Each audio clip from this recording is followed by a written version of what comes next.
السلام علیکم دوستو، بسم اللہ الرحمن الرحیم۔ شروع اللہ کے نام سے جو بڑا مہربان اور رحم والا ہے۔ صرف 5 منٹ کا مدرسہ قرآن و حدیث کی روشنی میں اسلامی تاریخ سفر المظفر۔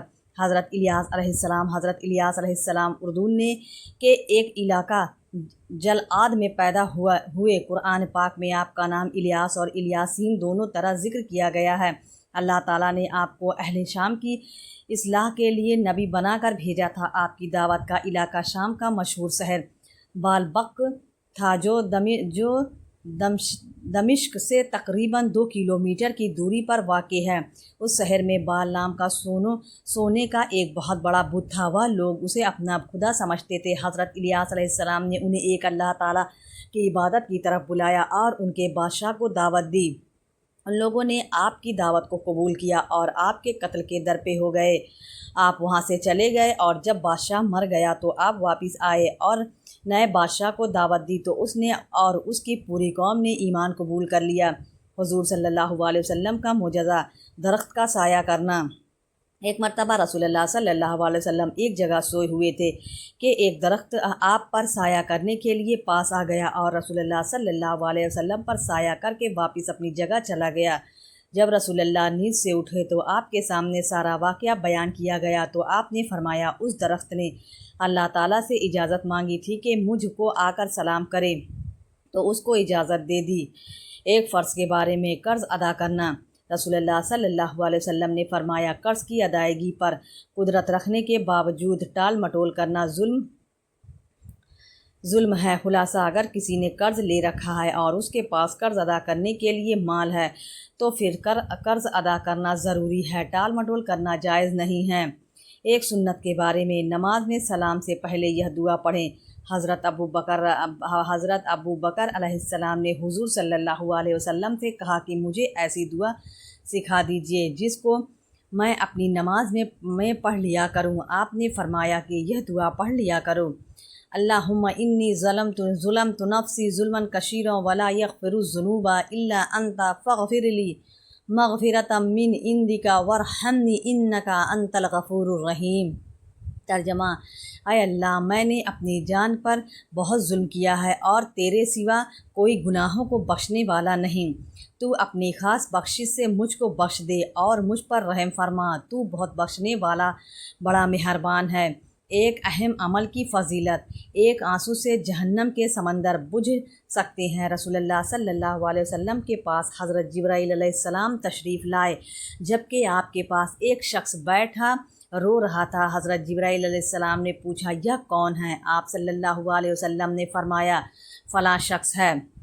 تو جبرائیل علیہ السلام نے فرمایا، ہم انسان کے سب اعمال کا وزن کریں گے مگر رونے کا نہیں کر سکیں گے، کیونکہ اللہ تعالیٰ آنسو کے ایک قطرے سے جہنم کے کئی سمندر بجھا دیں گے۔ ایک گناہ کے بارے میں، اولاد کا قتل گناہ کبیرہ ہے۔ قرآن میں اللہ تعالیٰ فرماتا ہے، غربت کے ڈر سے اپنی اولاد کو قتل نہ کرو، ہم تم کو بھی رزق دیتے ہیں اور ان کو بھی۔ خلاصہ، روزی کا ذمہ اللہ تعالیٰ پر ہے، لہٰذا روزی کی تنگی کے ڈر سے بچوں کو مار ڈالنا یا حمل گرانا یا پیدائش سے بچنے کی کوئی اور تدبیر اختیار کرنا، جیسا کہ آج کے دور میں ہو رہا ہے، بہت ہی بڑا گناہ اور حرام کام ہے۔ دنیا کے بارے میں، دنیاوی زندگی کی مثال۔ قرآن میں اللہ تعالیٰ فرماتا ہے، دنیا کی زندگی کی مثال ایسی ہے جیسا کہ ہم نے آسمان سے پانی برسایا ہو، پھر اس کی وجہ سے زمین کے پیڑ پودے پیدا ہو کر خوب گونجان ہو گئے ہوں، پھر یہ کسی حادثے کا شکار ہو کر ریزہ ریزہ ہو جائیں کہ اس کو ہوا اڑائے پھرتی ہو۔ خلاصہ، جس طرح پانی برسنے کی وجہ سے زمین کے پیڑ پودے خوب ہرے بھرے ہو جاتے ہیں، پھر کسی آفت و شکار ہو کر سب ختم ہو جاتے ہیں، اسی طرح دنیاوی زندگی ہے کہ آج سب موجود ہے اور جب موت آئے گی تو کچھ بھی باقی نہیں رہے گا۔ آخرت کے بارے میں، کافر کے لیے 50,000 سال کی قیامت۔ رسول اللہ صلی اللہ علیہ وسلم نے فرمایا، کافر کو 50,000 سال تک قیامت میں کھڑا کیا جائے گا، جس طرح سے اس نے دنیا میں کوئی اعمال نہیں کیا، اور کافر جہنم کو دیکھ رہا ہوگا اور سمجھ رہا ہوگا کہ وہ 40 سال کی مسافت سے مجھے گھیرنے والی ہے۔ طب نبوی سے علاج، جگر کی حفاظت کا طریقہ۔ رسول اللہ صلی اللہ علیہ وسلم نے فرمایا، جب تم میں سے کوئی پانی پیے تو ٹھہر ٹھہر کر چسکی لے کر پیے اور گٹا گٹ نہ پیے، کیونکہ اس سے جگر میں درد ہوتا ہے۔ نبی کی نصیحت۔ رسول اللہ صلی اللہ علیہ وسلم نے فرمایا، اپنے ماں باپ اور بتوں کی قسم نہ کھاؤ اور نہ ہی اللہ کے علاوہ کسی اور کی قسم کھاؤ۔ اگر قسم کھانے کی ضرورت پڑے تو صرف اللہ کی سچی قسم کھاؤ۔ حضرت عیسیٰ علیہ السلام کا تذکرہ قرآن کریم کے سورہ انعام اور سورہ صاد 2 جگہ آیا ہے، جس میں ان کی فضیلت و عظمت کی خبر دی ہے۔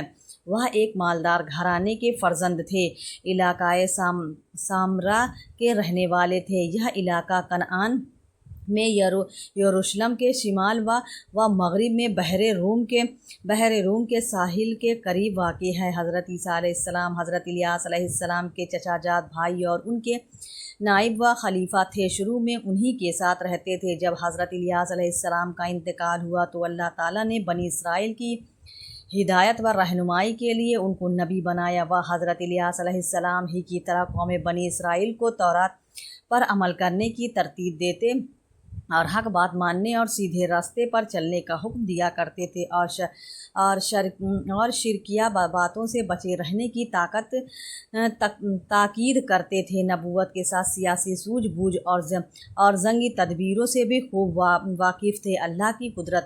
پھلوں میں رس۔ اللہ تعالیٰ نے ہمارے فائدے کے لیے بہت سے قسم کے پھلدار درخت پیدا فرمائے، جن پر موسم کے لحاظ سے پھل اگتا ہے۔ ان میں سے بعض پھل کھٹے اور بعض میٹھے ہوتے ہیں، پھر بعض پھلوں میں لذیذ اور عمدہ رس پیدا کر دیتا ہے۔ آم، سنترا، موسمی اور انگور جیسے پھلوں سے ہم مزیدار جوس نکال کر پیتے ہیں۔ آخر ان پھلوں میں عمدہ و لذیذ رس کون پیدا کرتا ہے؟ بلا شبہ اللہ ہی اپنی قدرت سے ہمارے لیے ان پھلوں میں رس پیدا کرتا ہے۔ ایک فرض کے بارے میں وصیت پوری کرنا۔ قرآن میں اللہ تعالیٰ نے چند وارثوں کے حصوں کا ذکر کرنے کے بعد فرمایا، یہ سب ورثہ کے حصوں کی تقسیم میت کی وصیت کو پورا کرنے اور قرض ادا کرنے کے بعد کی جائے گی۔ خلاصہ، میت نے اگر کسی کے حق میں کچھ وصیت کی ہو تو وہ وارثوں کو ان کا حصہ دینے سے پہلے میت کے چھوڑے ہوئے مال کے تہائی حصے سے اس کی وصیت پوری کرنا واجب ہے۔ ایک سنت کے بارے میں وضو کے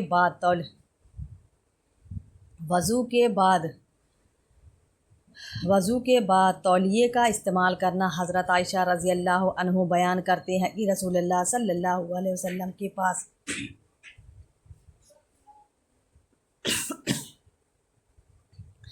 ایک کپڑے کا ٹکڑا تھا جس سے وضو کے بعد پوچھتے تھے۔ ایک اہم عمل کی فضیلت، بیچا ہوا مال واپس لینا۔ رسول اللہ صلی اللہ علیہ وسلم نے فرمایا، جو شخص کسی مسلمان کے خریدے ہوئے مال کو واپس لے لے تو اللہ تعالیٰ قیامت کے دن اس کے گناہ معاف فرما دے گا۔ ایک گناہ کے بارے میں اللہ کی مخلوق کو مت ستاؤ۔ رسول اللہ صلی اللہ علیہ وسلم نے فرمایا، ایک بے درد اور بے رحم اور اس لیے جہنم میں ڈالی گئی کہ اس نے ایک بلی کو باندھ کے بھوکا مار ڈالا، نہ تو اسے کچھ کھلایا اور نہ اسے چھوڑا کہ وہ زمین کے کیڑے مکوڑے سے اپنی غذا حاصل کر لیتی۔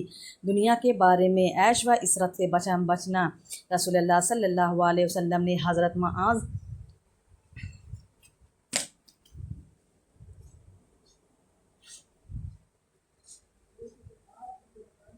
حضرت معاذ علیہ السلام کو جب یمن بھیجا تو فرمایا کہ ناز و نعمت کی زندگی سے بچنا، اس لیے کہ اللہ کے بندے عیش و عشرت میں زندگی بسر کرنے والے نہیں ہوتے۔ آخرت کے بارے میں جنت کے بلا خانے کس کے لیے؟ قرآن میں اللہ تعالیٰ فرماتا ہے، جو لوگ اپنے رب سے ڈرتے ہیں تو ان کے لیے جنت کے ایسے بلا خانے ہیں جن کے اوپر اور بلا خانے بنے ہوئے ہیں، ان کے نیچے نہریں جاری ہوں گی۔ اللہ تعالیٰ نے وعدہ کیا ہے اور اللہ تعالیٰ وعدہ خلافی نہیں کرتا۔ طب نبوی سے علاج، حلق کے کوے کا علاج۔ رسول اللہ صلی اللہ علیہ وسلم نے فرمایا، اپنی اولاد کو ہلاک نہ کرو۔ جب کسی عورت کے بچے کو کوے کی تکلیف ہو تو ادے ہندی کو پانی سے رگڑ کر اس کی ناک میں چڑھائیں۔ نوٹ: کوا گوشت کا لٹکتا ہوا وہ چھوٹا سا ٹکڑا ہے جو آدمی کے شروع حلق میں ہوتا ہے۔ قرآن کی نصیحت۔ قرآن میں اللہ تعالیٰ فرماتا ہے، تم اللہ تعالیٰ کا عہد پورا کیا کرو جبکہ تم اس کو اپنے ذمے کر لو، اور قسموں کو بھی پختہ کرنے کے بعد مت توڑا کرو۔